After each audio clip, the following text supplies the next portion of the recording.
that Isaiah declares he would be wounded. Now Jesus goes to Gethsemane and prays for the possibility of an escape.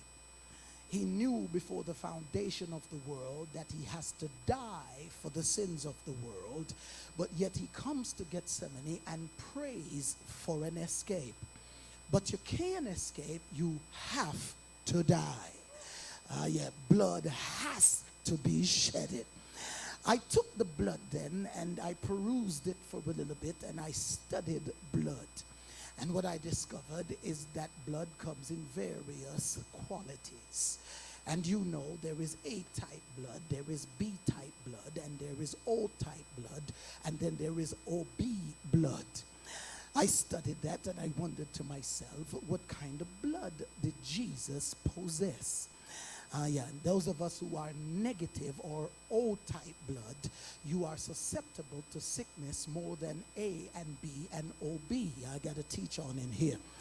You ought to know what type of blood you have. Sicknesses and disease will grab you quicker than A and B and OB blood.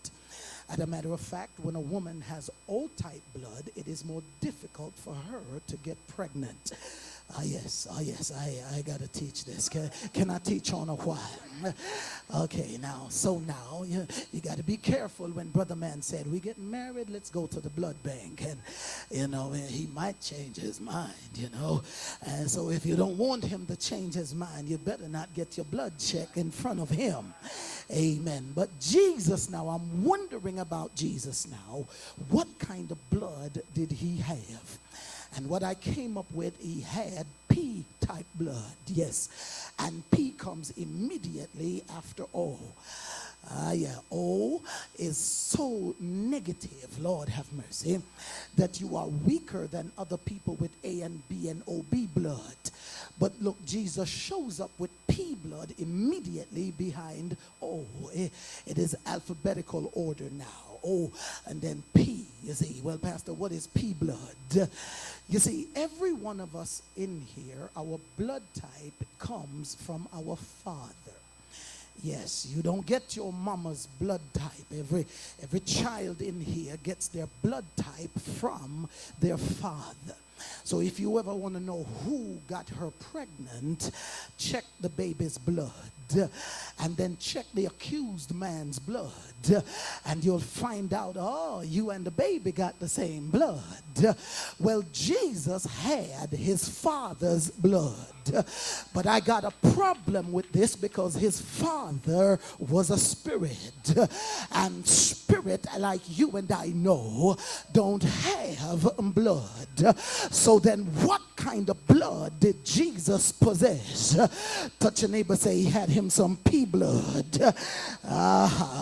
Don't you know he had him some P blood? My preacher's here. Can I take it out there?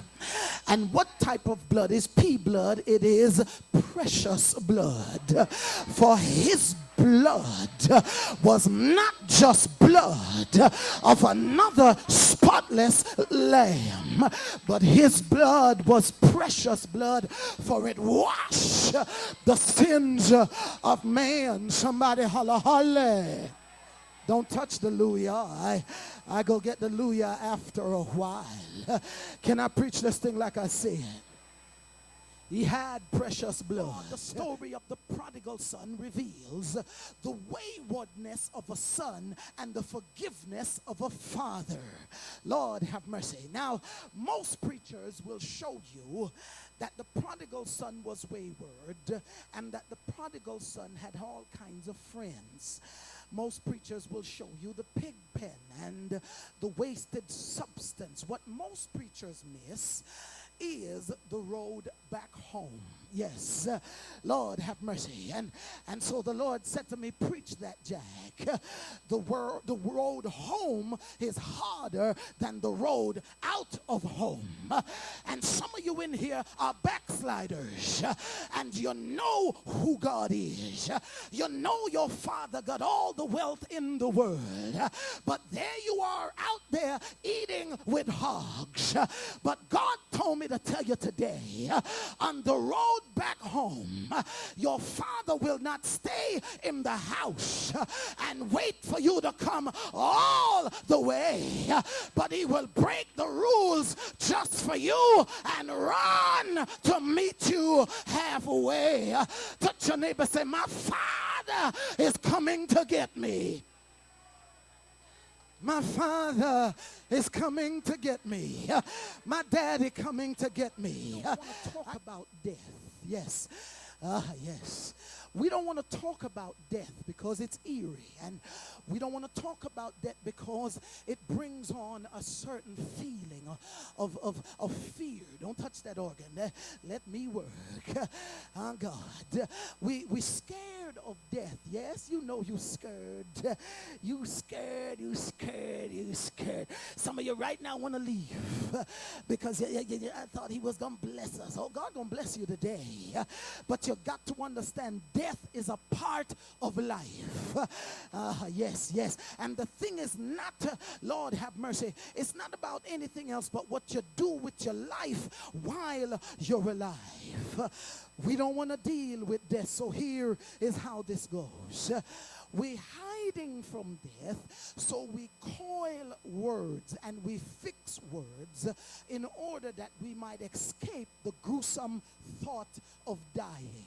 Yes, we fix words, and Lord have mercy. From a lexicography's perspective, we say death, sleep. Yeah. Death, died, passed away. And we fix words. The dead house, morgue, and the graveyard, cemetery. Yes. We're messing with words because we don't want death to mess with us. Oh, yeah. I'm going to put you in the death wagon. Put me in a hearse. Yes. And we're going to take you to the dead house. Take me to the morgue. And instead of going to the death home, the parlor, and now we fix words. Yes, we fix words. Don't we fix words until caskets, dead boxes are laced with pink ribbons and soft music in the background, and they're expensive, and you go in there talking about, hey, when I die I want this one and I want to buy that one, and you playing with death as if after death that's it. But God told me to tell you today, after death comes the judgment. Preach, Jack. Lord have mercy. After death is the judgment. Am I in church or what?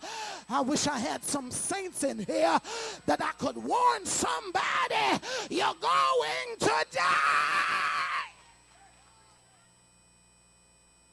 Church ain't no joke.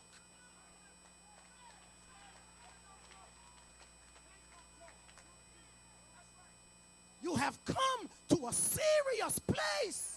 And right now, this visit that you think is an Easter visit, I'm pulling stuff off of you that should have happened this coming Thursday. But God said, no, you're going to show up right on time, and the prophet going to lay hands on you.